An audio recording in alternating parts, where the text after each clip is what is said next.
Olá, sejam bem-vindos a mais um episódio do ValiaCast, o nosso canal de entrevistas da Valia no YouTube. E hoje nós vamos falar sobre um assunto muito importante nessa época do ano: imposto de renda. E a gente recebe aqui no nosso estúdio dois convidados que já vieram, já participaram, aqui do nosso ValiaCast. O Michel Batista, advogado especializado em tributos e gestão patrimonial da Vieira e Rezende Advogados. E a Bárbara Ferraz, analista de educação financeira da Valia. Olá, pessoal, sejam bem-vindos. Bom dia, olá. Bom dia. Bom, vamos começar, Michel, com você. O período para acertar as contas com o Leão já está valendo, né? Conta um pouquinho pra gente quem é que são as pessoas elegíveis a declarar o imposto de renda nesse ano. Perfeito, obrigado. Primeiramente, eu gostaria de agradecer o espaço aqui no canal da Valia, no ValiaCast, para comentar sobre esse assunto, que é tão importante, né? Às vezes nos assusta um pouco, principalmente a questão de ter prazo, né? As informações que devem ser informadas, apresentadas ou não. Eventualmente, as pessoas se assustam com a possibilidade de ter que pagar alguma coisa, algum imposto adicional. Mas também tem a outra situação, que é você receber alguma restituição, né?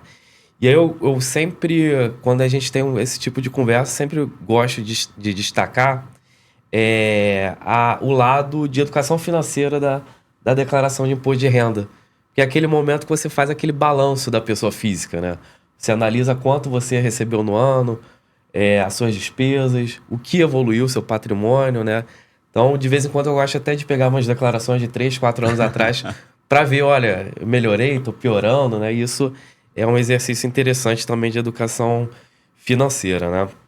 Mas falando objetivamente do que é a declaração, de quem deve enviar a declaração, primeiramente, o que a gente tem que pensar é para que serve a declaração. Basicamente, a declaração de imposto de renda é a forma, né? É uma obrigação acessória instituída pela Receita Federal para apurar o imposto devido pela pessoa, né? Então, basicamente, as primeiras informações que ela busca são as informações sobre os rendimentos recebidos, e aí rendimentos tributados, tributados exclusivamente na fonte, rendimentos isentos e algumas despesas. Por que despesas? Porque algumas despesas são dedutíveis, né? Então, isso é importante para, depois, na apuração do imposto, saber o valor final a ser pago. E, além disso, a declaração tem um campo específico que é sobre os seus bens e direitos, né?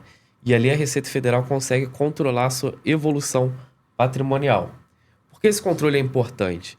Porque na medida que você tem um acréscimo no seu patrimônio, imagina que um ano você tem um patrimônio de 100 e passa para 140, se pressupõe que você teve um rendimento de pelo menos 40 para justificar aquela evolução, né?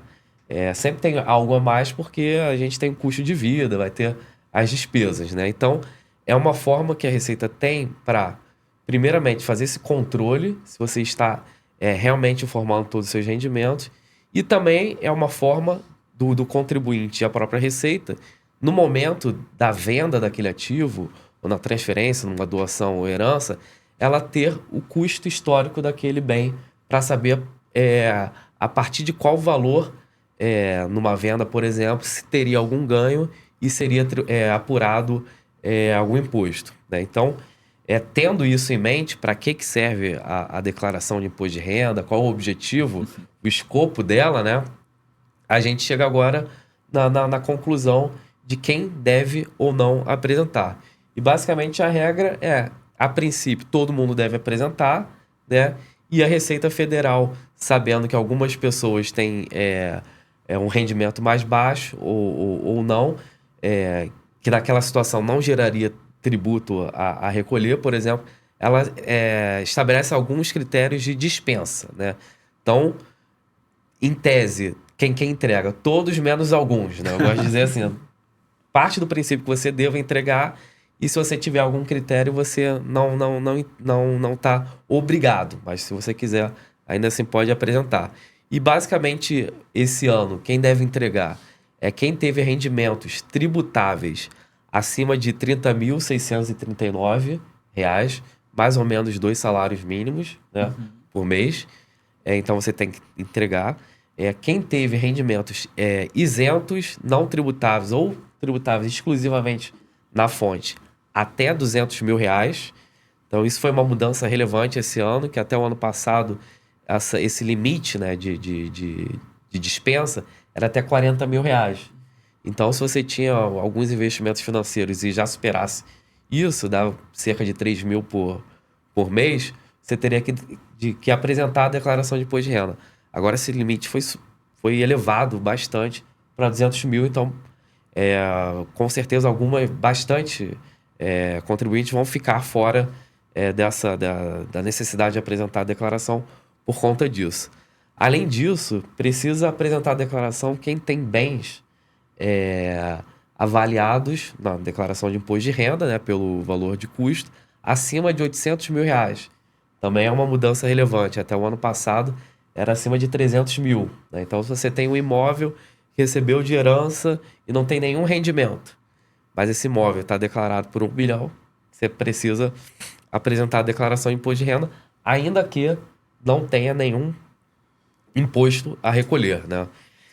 Além disso, está obrigado a apresentar a declaração de imposto de renda quem teve alguma operação em bolsa ou venda de imóvel e aplicou o benefício de isenção, né? A legislação dá um benefício você vender um imóvel e, posteriormente, aplicar o valor da venda na aquisição de outro imóvel, esse ganho, esse potencial ganho, é isento, né? E, por fim, a declaração desse ano também trouxe uma obrigação específica para quem passou a residir no Brasil. Ou seja, é aquela pessoa que fez uma saída definitiva, foi morar no exterior e agora está retornando, ou um expatriado, estrangeiro, não residente, que veio trabalhar no Brasil, por exemplo, e passou a declarar aqui, ele passa agora a ser obrigado a declarar, ainda que ele não tenha nenhum rendimento, né? Então, ele precisa informar que ele se tornou residente fiscal no Brasil. Até o ano passado, não existia essa obrigação especificamente. Perfeito. Você comentou alguns fatores, né, de atualização e de mudança. Essa é a próxima pergunta que a gente vai até dar continuidade.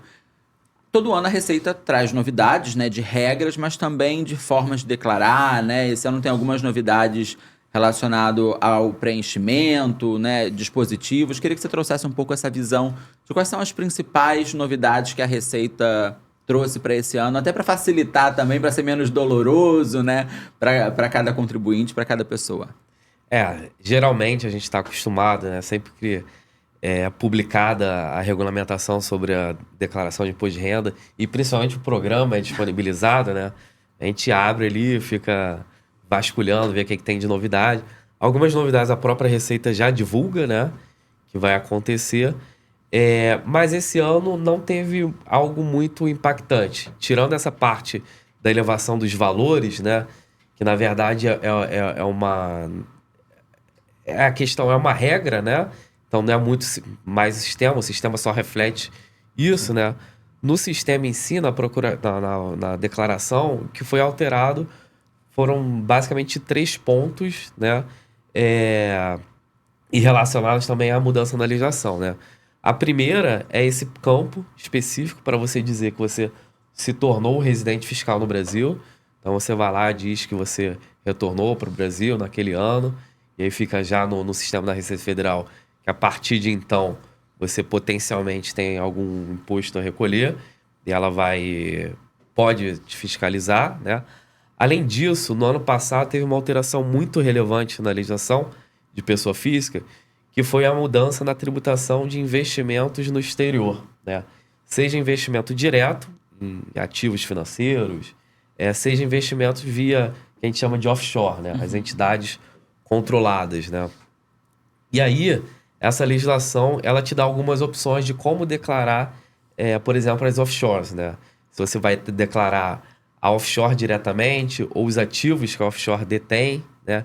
E essa opção você tem que fazer na declaração de imposto de renda, você exerce lá. Então isso é uma alteração relevantíssima, é um caso mais específico, né? Não vai se aplicar à grande maioria das pessoas, mas quem tem ativo no exterior e principalmente offshore precisa se atentar porque é nessa declaração que você tem que fazer a opção pela forma de declarar, e a forma de declarar vai impactar depois na forma que você vai ser tributado sobre esses investimentos no exterior via offshore. E aí, por que é relevantíssimo? A opção que você faz na declaração, nesse campo novo, né, é uma opção irrevogável e retratável. Depois você não pode fazer uma declaração retificadora e mudar a sua opção. Então é importante que desde já a pessoa já analise a sua situação para entender qual é a melhor forma, mais eficiente para você optar para declarar essa offshore e faça adequadamente a escolha, né? E aí, isso para quem já tem ativos, e aí nos anos seguintes, essa opção só vai estar disponível para quem tiver investimentos novos em offshore, né? Quem já tinha desde do ano passado, desse ano, não vai precisar fazer opção novamente, só vai, na verdade, confirmar a forma como estava declarada, né? Essas são as mudanças mais relevantes, e além disso, uma mudança pontual também, novamente, é uma situação mais específica, que é talvez mais comum do que ter ativos no exterior, é que tem ativos digitais, né? Os criptoativos, né? Sim. Bitcoin, Ethereum, esse tipo de investimento. E cada vez a declaração do imposto de renda ela tem se aperfeiçoado na forma de declarar esses ativos, né? Há 2 anos atrás, foi criado um campo específico para os ativos digitais. Antigamente você declarava em outros, né? Isso é importante dizer, né? Ainda que não exista um campo específico na declaração de imposto de renda para você declarar um rendimento ou um bem, ele deve ser declarado. E aí, na falta de algo específico, você tem que declarar num campo residual de outros rendimentos, outros ativos, né? Mas há 2, 3 anos atrás, foi criado um campo específico para o criptoativo e agora ele tem sido detalhado, tem sido esmiuçado melhor, com mais informações, mais detalhamento, pelo tipo de ativo que a gente sabe que existem diferenças, e aí a Receita Federal tem refletido isso. Mas, basicamente, esse ano, nessa parte, a gente não teve tanta mudança. Maravilha. Bárbara, uma das despesas, né, que podem ser deduzidas da base de cálculo é a previdência privada, né, que tem tudo a ver com a valia, tem tudo a ver com a nossa empresa, que é o chamado benefício fiscal. Eu queria que você explicasse um pouquinho para o pessoal. A gente faz muita ação de educação com o objetivo de sensibilizar as pessoas, né? O governo faz uma ação prática, mais do que sensibilizar, mais do que falar sobre a importância de desenvolver uma consciência previdenciária. Ele diz o seguinte: é necessário fazer mais para complementar sua renda no futuro. De que forma eu vou te ajudar? Permitindo que você faça um investimento na previdência. Até 12% da sua renda bruta tributável no ano. E aí, uma vez que você... Lembrando, né? A gente está falando de um valor que seria devido. Então, você teve aquele rendimento, já seria devido de acordo com a sua declaração anual, e o governo fala, olha, você pode pegar 12% desse valor e investir na Previdência para poder potencializar o que você está construindo de renda lá para frente. Então, isso é uma excelente forma. A gente fala sobre isso, né? A gente trabalha para a educação, mas às vezes a gente tem que dar uns empurrõezinhos. Esse daqui é um empurrãozinho do governo, muito positivo.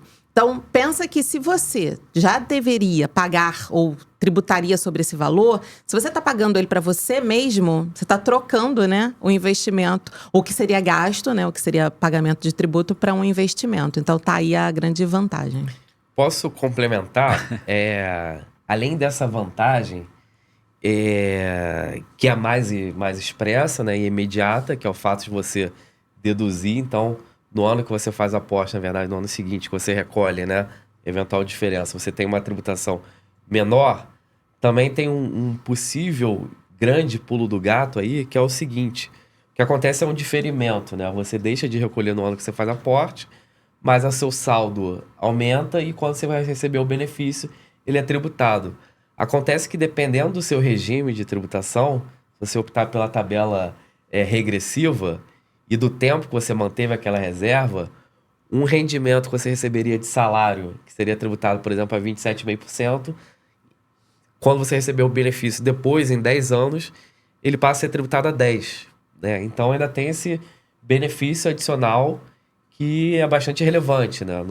Além, naturalmente, da questão financeira, né, de organização do patrimônio, da aposentadoria. Então, realmente, a previdência privada, né, como instrumento de organização patrimonial e inclusive de economia fiscal, é bastante relevante. Legal a gente falar sobre a parte do benefício fiscal, mas também lembrar que a Previdência é uma organização financeira, né? Como o Michel também trouxe. E para isso, a Valia também oferece uma série de ferramentas para que você acompanhe, né, o seu nível de esforço versus os seus objetivos no futuro. Queria que você trouxesse um pouquinho quais são essas ferramentas, como é que as pessoas podem acessar. E isso é até interessante porque tem muita gente que pede ajuda para saber como é que eu calculo, afinal de contas, né, para usufruir o máximo desse benefício fiscal. A gente tem uma calculadora de benefício fiscal. Ela é super simples de utilizar, porque basta que você entre com seu rendimento anual, que você investiu, seja na Valia, inclusive em outros planos PGBL, né, porque você pode fazer essa composição. Se você tiver outras rendas tributáveis, você também pode inserir, tem um campo específico para isso. E você vai descobrir exatamente qual é o valor que você pode utilizar como teto. E aí, quando você fala, não é só uma questão de tributação, né? É também um planejamento. Justamente assim, poxa, acabei investindo mais do que o teto dos 12%. Isso é um problema? Não é um problema porque você está constituindo aí teu saldo futuro. E quanto mais esforço, mais tranquilidade, mais conforto você vai ter lá na frente. É algo que você vai colher lá na frente, exatamente. Né? E o contrário poxa, fiz a minha conta, de repente eu coloquei um aporte adicional, mas mesmo assim não alcancei os 12%.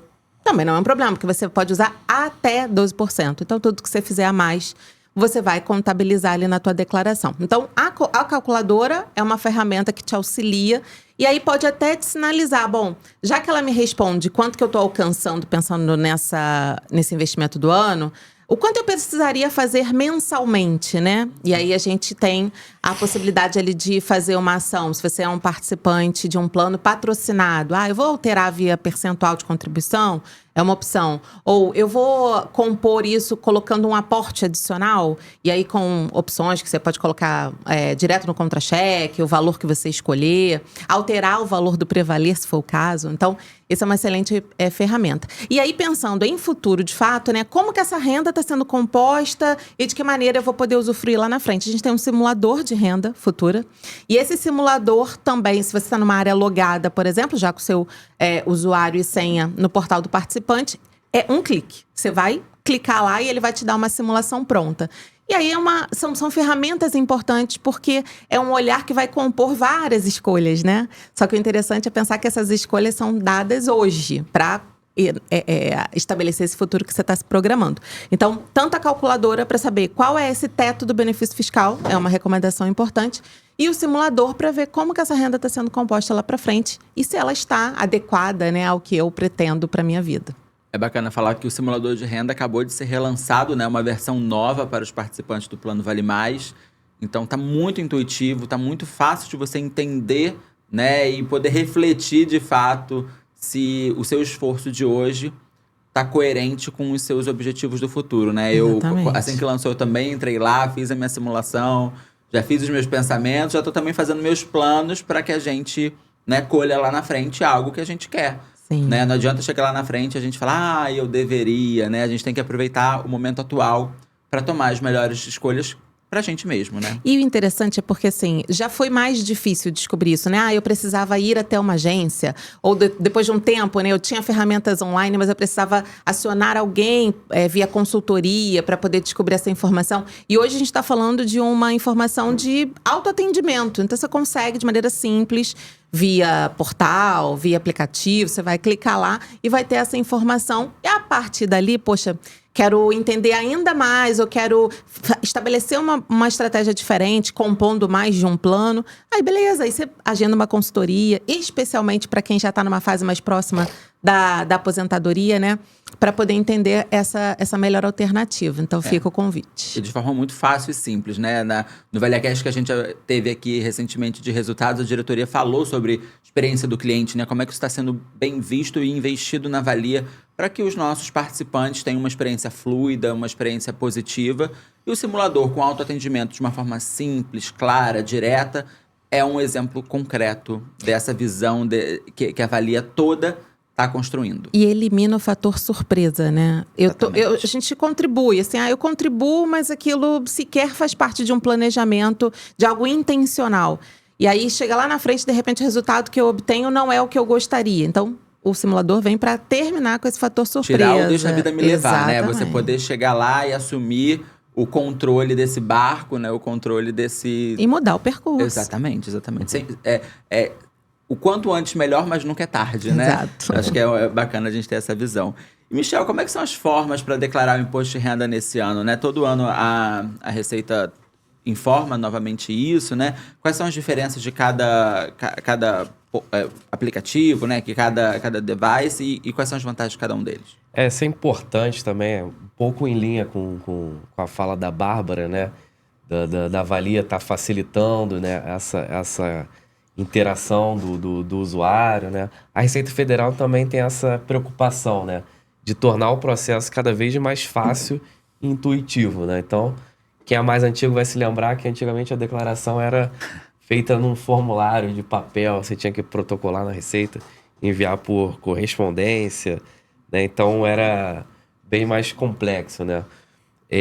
Mais recentemente foi elaborado, né? Foi desenvolvido um software, né? O programa gerador da declaração de imposto de renda, né?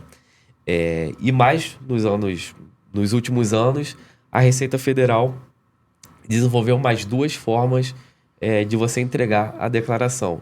Uma é no próprio ambiente online da Receita, então você acessa lá o ICAC, tem um espaço para você elaborar a sua declaração.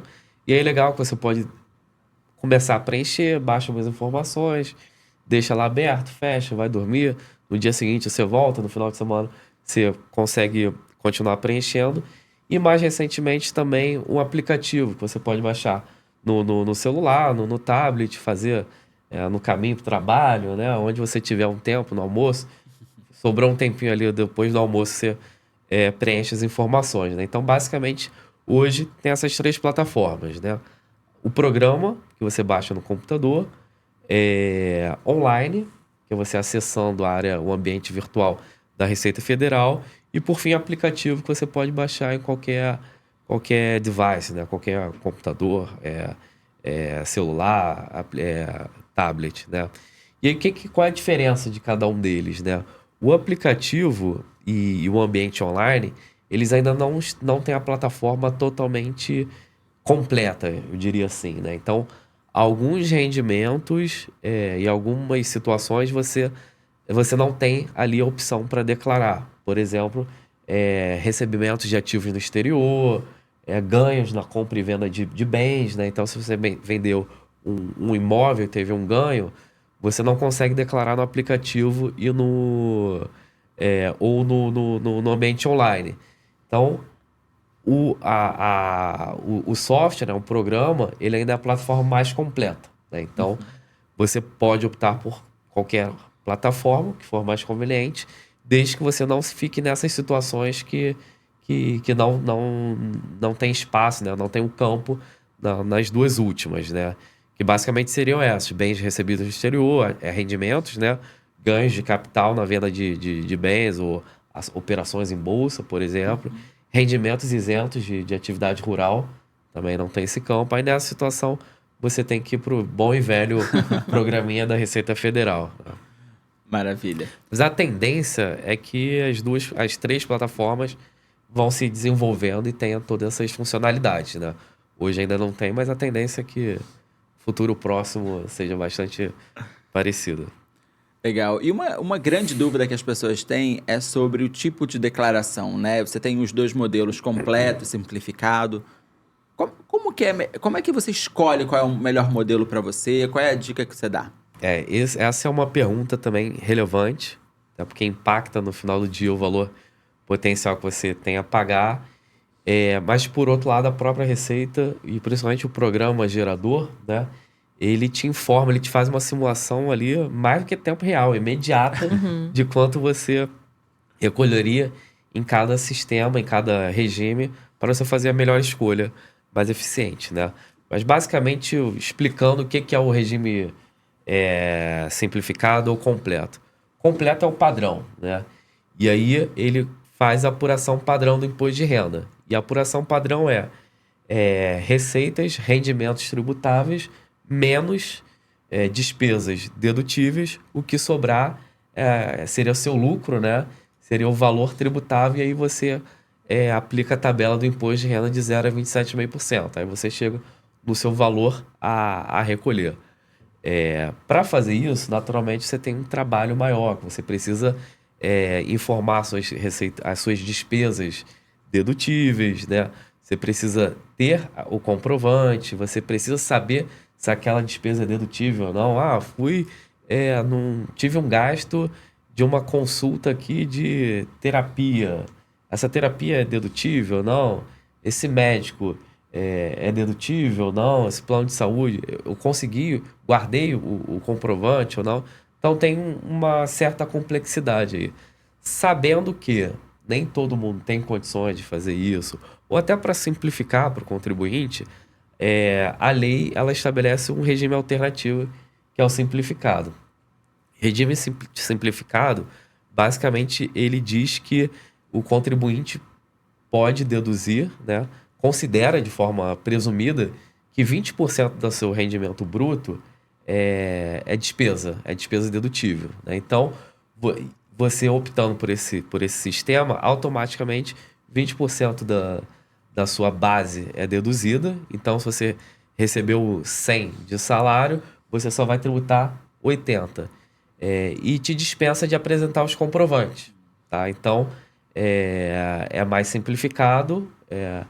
E a questão aí é que essa dedução é limitada a R$ 16.700 mais ou menos. Né? Então, se você tem um rendimento muito alto e despesas relevantes, que sejam acima de 16 mil, aí tende a fazer sentido você fazer pelo regime completo, né?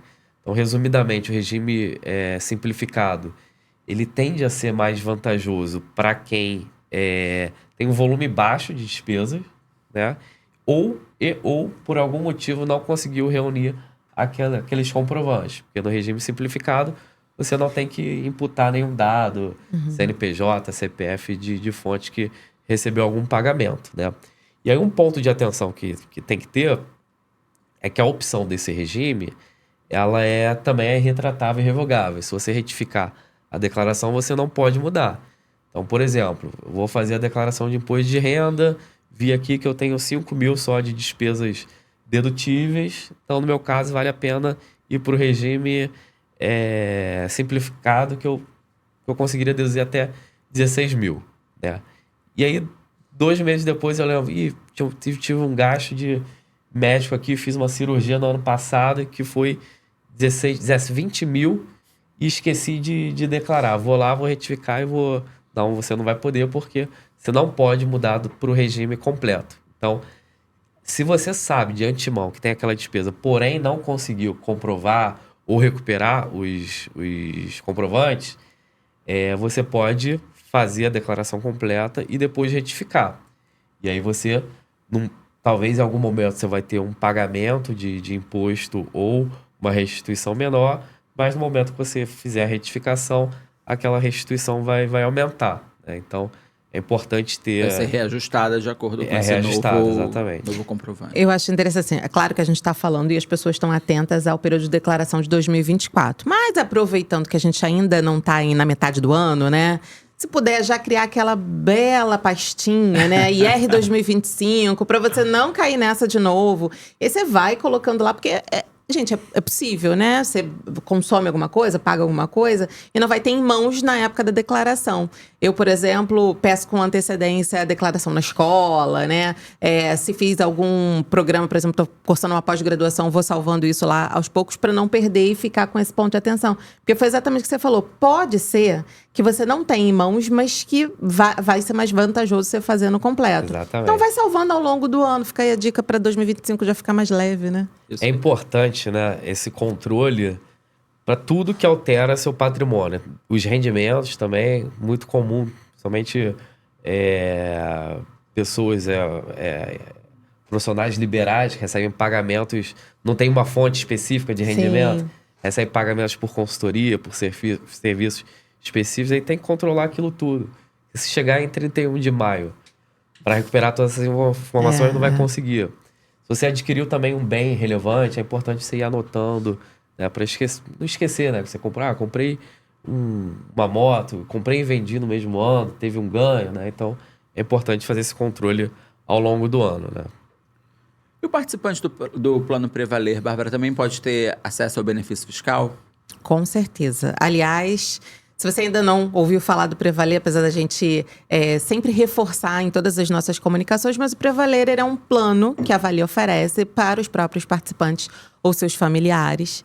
E é uma forma de complementar, trazer ainda mais alternativa, porque ele é um plano das características de plano PGBL, mas com mais flexibilidade. Então, isso daí, para si mesmo, né, já fica uma alternativa. E por que é possível? Justamente porque ele tem característica PGBL. Então, a gente vai poder juntar esse montante. Se eu, Bárbara, sou participante do Plano Vale Mais, faço lá minha contribuição via contra-cheque e também tenho um Prevaler. Hoje, essa declaração, como são matrículas distintas, elas não vêm únicas quando a gente pega aquele nosso informe. Então, você que já tem o Prevaler, atenção você vai consultar seu informe como empregado, né? A própria empresa vai te dar lá o que você investiu. Mas você também precisa entrar na Valia, porque se você pagou via boleto, Pix, fez aporte desse tipo e tem Prevaler, você vai ver essas contribuições de maneira separada. No meu caso, eu ainda tenho as crianças, que são participantes do Prevaler, futuros aí, contribuintes por conta própria, mas até lá, eu que invisto. Então, o que eu preciso fazer nesse caso? Eu entro no usuário dessas crianças, dos meus filhos, pego o informe deles, o valor que eu investi, e eu posso somar isso tudo. Então, naquela composição, os 2 critérios são, né? Eu posso usar até 12% e preciso estar no regime completo. Então, a minha declaração é completa nesse caso. E aí, eu vou somando esses valores. Então, interessante é por isso. Se você tem filho menor, é seu dependente no IR, você pode conjugar esses valores lá no investimento PGBL, na declaração. Só esse ponto de atenção. Ainda que seja da Valia, né? Um plano pela sua empresa e o Prevaler, você precisa pegar esses informes distintos para poder somar o valor. E lembrando que esses documentos já estão disponíveis desde o fim de fevereiro no portal do participante, então é fácil. No nosso site tem uma matéria explicando como é que busca, os canais que você pode utilizar, né, para pegar esses documentos, inclusive a própria Lia no WhatsApp. Exato. Já está disponibilizando os documentos, então toda a facilidade também para você, né, para o nosso participante poder pegar esses documentos e ter a declaração corretíssima, não precisar fazer retificadora, que ninguém quer ter dor de cabeça, né, ninguém quer ter um trabalho e ter um retrabalho. E Michel, isso é um ponto importante, só para complementar a fala da Bárbara, que uma das condições é que o beneficiário seja seu dependente. Isso. Né? Então, é bastante comum alguns erros, né? De tanto o pai ou a mãe informarem o mesmo dependente, isso pode criar alguma malha fina.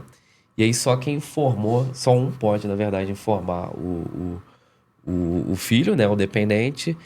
E é importante para você realmente ter esse benefício, que ele seja seu dependente no imposto de renda, você não pode esquecer. Uhum. Você pode fazer o aporte, mas se seu marido declarar, ele que vai deduzir, né?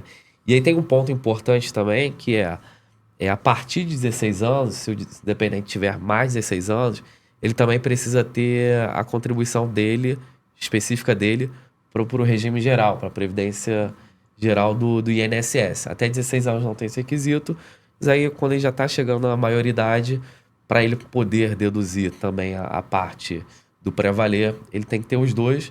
Não tem requisito de valor, pode contribuir pelo mínimo, que é um valor baixinho, mas é importante também esse ponto. Bom avisar. Como é que faz a declaração de previdência no formulário, né, da Receita, no programa da Receita? O PGBL, né, que seria o tipo de fundo, né, de previdência privada da Valia, né, basicamente você tem que ver 2 momentos. O momento ativo, que você faz os aportes, e o momento passivo, que você recebe. A gente está muito focado aqui no ativo, mas também tem o participante, né, o assistido e o beneficiário. Uhum. Né? Para o participante ainda, que está na fase de acumulação, os aportes, né, os pagamentos de previdência, né, seja retenções ou seja aportes voluntários, esporádicos, extraordinários, ele é informado na declaração de imposto de renda como um pagamento. Né? Então, você vai lá numa ficha de pagamentos e tem um campo, tem um código específico para pagamentos de PGBL, previdência privada, etc. Tem uma descrição mais extensa lá. Mas, basicamente, você informa apenas o pagamento e aí isso depois o sistema contabiliza como uma despesa dedutível e gera lá o seu benefício, né? Reduz o valor a recolher. Então, é importante que o saldo que você tem na reserva matemática, né, acumulada ali, rentabilizando, ele não é informado como bem direito, né? Ele é só informado como pagamento. Já para o beneficiário, para o assistido, ele vai informar o quê? O rendimento que ele recebe, né? Ou se ele fez algum resgate, ele vai informar aquele resgate e, eventualmente, o valor do imposto de renda retido. O aposentado, né, o participante que está recebendo algum benefício, ele vai informar também o valor do benefício que ele recebe e, eventualmente, alguma retenção. Se ele tiver alguma isenção por doença grave, né, ou acima de 65 anos, ele também vai informar a parcela do rendimento que foi tratado como rendimento isento, né? Então, basicamente, é bem simples, né? Perfeito. Primeira vez sempre dá um trabalho a mais, porque você está entendendo ali como funciona. Depois você vai na velocidade do voo de cruzeiro ali, né? Mantendo o padrão. Perfeito. Agora, outra dúvida que a gente costuma receber, Michel, é o seguinte, sobre portabilidade. Né? Se eu tinha um dinheiro numa outra instituição e trouxe para a Valia, eu preciso declarar isso? Como é que eu declaro essa alteração? Do ponto de vista, mais uma vez, tem as duas interfaces, né? A origem do aporte, da portabilidade, e o destino, que foi a Valia, né? O destino não muda muita coisa, né? Porque, como eu disse, você não informa no imposto de renda o seu saldo de PGBL, o seu saldo que seria equiparado ao benefício, ao plano da Valia. Então, você não precisa declarar ali. A origem, aí você precisa entender de onde veio essa portabilidade, uma previdência aberta, por exemplo, ou de outro fundo fechado, fundo de pensão, de previdência fechada. Aí você tem que entender, se veio de outro fundo de pensão, ele também não está declarado, aquele saldo não está declarado. Então, para fins práticos, você não vai ter nenhum impacto na sua declaração de imposto de renda. Se era uma reserva que estava num VGBL, o VGBL você declara o saldo, né? Aí sim você vai ter um ajuste que você vai ter que baixar esse saldo da origem, né?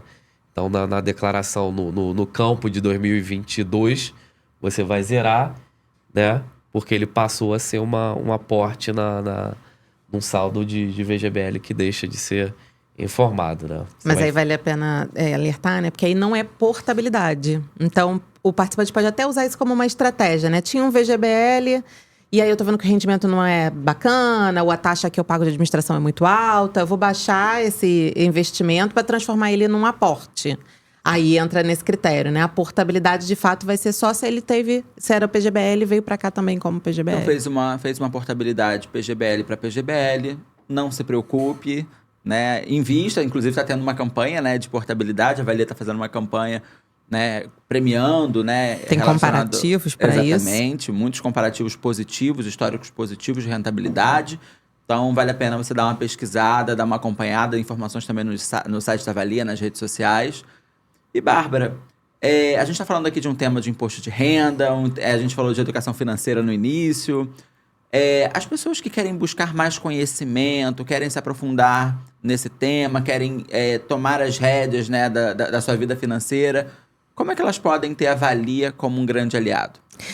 Bom, primeiro eu falo que a melhor rede somos nós mesmos, né? Cada palestra que a gente oferece, cada oportunidade de fazer um atendimento itinerante, a gente reconhece vários multiplicadores aí que estão propagando também informações positivas sobre educação financeira.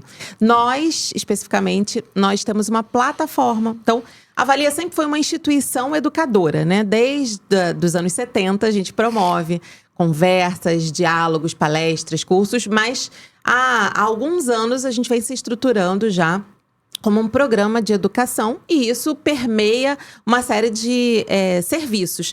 Ora, como esse aqui, que é uma agenda para poder ajudar as pessoas com um serviço, né, frente a um calendário que tem a ver com declaração de imposto de renda. Ora, para a gente repensar, né, nosso modelo, a mentalidade econômica, nossas atitudes, como a gente tem se relacionado com o dinheiro.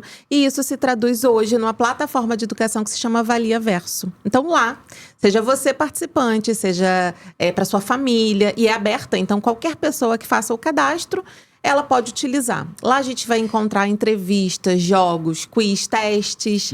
Inclusive, muito em breve, a gente tem novidades aí para te ajudar ainda mais a trazer esse diagnóstico, esse retrato de como você tem se relacionado com o dinheiro. O convite fica, o link está aqui na descrição do vídeo, você vai encontrar também em outras páginas da Valia. Mas é uma excelente forma da gente passar a investir mais, né? Mais do que esperar o dia 31 de maio sair correndo para buscar informação. Então, além dessa conversa aqui, está disponível um e-book para o imposto de renda, por exemplo. Para as crianças, tem jogo que elas trazem mais essa coisa, essa abordagem lúdica, né? De como a criança pode começar a refletir essa relação com o dinheiro. Então, o convite para a Valia é Conheça o Valia Verso. Bárbara já deu 2 spoilers, né? O primeiro é do e-book, que já está disponível, né? Já está disponibilizando o e-book nas redes sociais, no site da Valia, no Valia Verso. Então, nas nossas plataformas, um e-book sobre imposto de renda, com dicas de imposto de renda, dicas práticas para ajudar as pessoas nessa hora que para muitos é uma hora dolorosa, uma hora difícil, as pessoas não querem vivenciar esse período, mas é necessário, é importante a gente passar por ela da melhor forma possível. E também abril é o mês de aniversário do Valia Verso, né? A nossa plataforma de educação financeira, completando 1 ano agora. Então, vamos ter novidades nos próximos dias. Bom, nosso papo chegou ao fim. Eu agradeço Bárbara, Michel pela presença, né? Pelas dicas, foram muitas dicas. Eu tenho certeza que o pessoal que está assistindo saiu com anotações, né? Para não errar ou para se errar, saber como fazer, né? E ser um período mais fácil, né? Esse momento de imposto de renda. Eu agradeço a presença de vocês. Muito bom. Família, obrigado. E, pessoal, eu acho que assim, esse é um espaço que é aberto também, né? Talvez a gente não tenha trazido aqui alguma dica boa que você tem, uma prática que vale a pena compartilhar. E fica o convite, né? A partir desse conteúdo que você pode encaminhar, comentar, você traz também suas sugestões e a gente pode contemplar. E o que eu acho bem bacana você ter falado sobre o fato do e-book já estar rolando, porque tem gente que gosta mais de um perfil vídeo, né? Eu consumo esse conteúdo e para mim é melhor. Outros que preferem ler. Então, essa complementariedade pode te ajudar aí a formar uma fase mais fácil, né, para fazer essa declaração. Exatamente. Fica o convite também para se inscrever no nosso canal no YouTube e acompanhar sempre as novidades que a Valia traz para você. Eu agradeço a sua participação e até a próxima.